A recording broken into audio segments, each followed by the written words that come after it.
this video, we're gonna talk about what's better, if you need to do a leg kick or if you need to do a toe tap. Let's start talking about the leg kick benefits first. The first one is that increase your power. This is a thought of like people thinking about when we talk about doing a leg kick is help you to generate more power. It is true and it is not. Why do I say that? Because when we do a leg kick, most of the time it helps you out to generate more momentum and transfer weight from your back leg to your front leg. So this is gonna help you out at the end to be more consistent to transferring force back into the baseball. So the most important thing out of the leg kick is to help you out to create momentum, which that's what we want. We want to catch up some momentum from one segment to the other segment part of your swing to be able to transfer some force back into the baseball. The second benefit, rhythm and timing. A leg kick can be a really good mechanism to be able to create some patterns to be consistent when you're timing and when your rhythm when you're about to swing the bat. Why do I say that? Like most of the time when we talk about when to do our leg kick, it's usually we talk about it in a slow and under control leg kick, landing soft with our front foot to be able to control a movement forward to land into an athletic and powerful position. So that helps you out to create some mechanism to be consistent repeating these type of movements. Okay, let's talk about the toe tap now. From my perspective, toe tap, I usually do it with young hitters, especially when they struggle with timing. Okay, we can be doing a leg kick and we can hit the ball as hard as we can off the tee when the ball's not even moving. But if we're not consistent creating timing, a good timing and a good rhythm to be able to swing the bat from an athletic position, landing consistent at the same time when my front foot touching the ground to swing the bat from an athletic position, it won't really matter, right? We have a short window to be able to generate speed when we swing in the bat. Okay, if we not consistent working with a good timing, right, or being consistent with our timing, creating a good rhythm through our swing is gonna be really hard for us to be consistent as a hitters.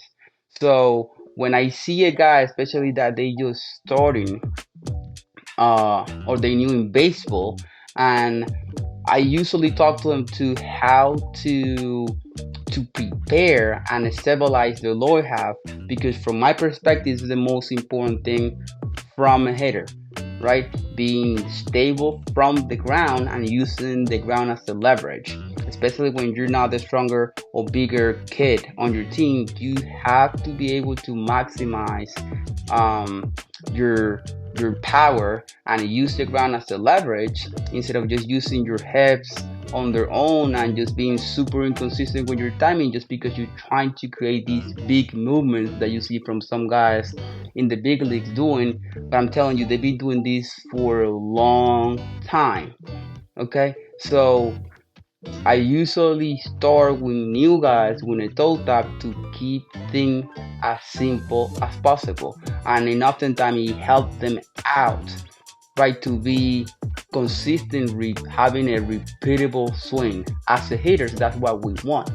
We want to be able to create a repeatable swing, so it's so much easier for us to adjust, right, and produce speed in a short window instead of having 2-3 good swings, then we have another 3 or 4 bad swings, especially out of batting practice. When we working in a controlled environment, in a batting cage, working off the tee, working out of soft toss or regular batting practice, and we can be consistent, repeating and working with a repeatable swing, I 100% guarantee you it's not gonna get any easier at the game. That's the main reason why I like to work with a toe tap. Personally, I did a toe tap. I was the type of hitter who likes to create rhythm and work with my timing, moving my feet. Some other guys like to work with some different movements, right? Moving their bat up and down, rocking back and forward a little bit. Everyone is different, but we all, right, as a haters, have these different I want to call it like a ritual, or you'll hear some coaches talking about like dancing with the pitcher to work with your rhythm and work with a repeatable swing, right? Then you'll see other guys still working with some type of mechanics that they pretty much like in a statue that probably that's what it worked for them. So why do you think your dad and I agree that it looks like you're a little more consistent with a toe tap besides doing your leg kick? What do you feel that you're not doing with a leg kick that you do with a toe tap? I think you're a little more consistent just because of the fact that you're just trying to keep it simple with that front foot of just going there. Besides just honestly, I think that your leg kick is super aggressive. It's super short. It's more like it's after the kick. When you see some guys like doing the leg kick, they doing their leg kick like slow and under control, and they landing soft with that front foot. Your one, it's like when the ball's already in the air, you're going up and down.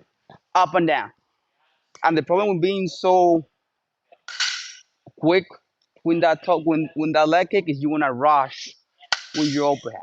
You want to have enough time that when you landing with that front foot, you work with the right sequence to create separation, then follow through the strike zone when you're overhead instead of just going, oh, I just got there, I need to just rush to get there. So it's late in the year. We don't have to switch the electric yet, but maybe it will be a good thing to switch during the off season. I mean, we talked about that at the beginning of the year, and the first thing that I think was the second tournament that you were trying to go slow when you leg kick. Then you told me something like you were missing, feeling something different on your timing. You will. That's why you need to work on it. But I don't want you to feel just try to do one on one to see how you do it. Like one with the leg kick, another one with out of it. Let's do a leg kick first.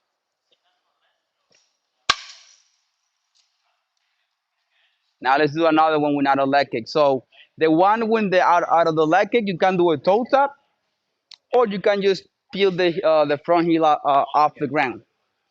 But it doesn't matter if you're not taking the front foot back, which that's gonna be part of my counter rotation to go boom, then boom, right? When you're going forward, that's when you need to create a separation.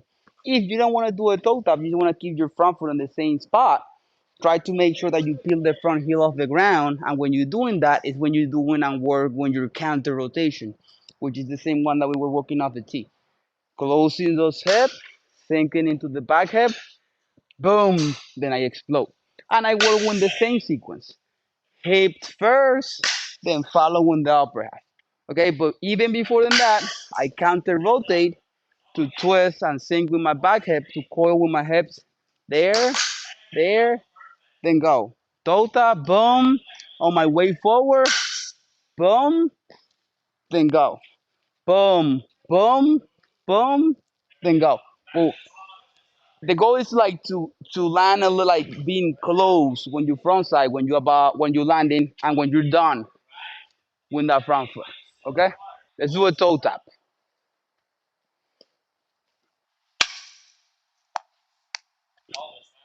Toe tap again. Remember, slow, early, under control, my movement forward. Then that's when I go explosive after. Better, better. I'm back up a little bit. Toe tap, no bad. Leg kick. You notice how quick his front foot is? Like up and down. Now toe tap, slow, slow, explosive. Yes. That pitch was up and you went boom. Why? Because you just land early with that front foot. It was not landing and swinging. It was more boom, boom. Then now you have enough time to be able to hit that ball front.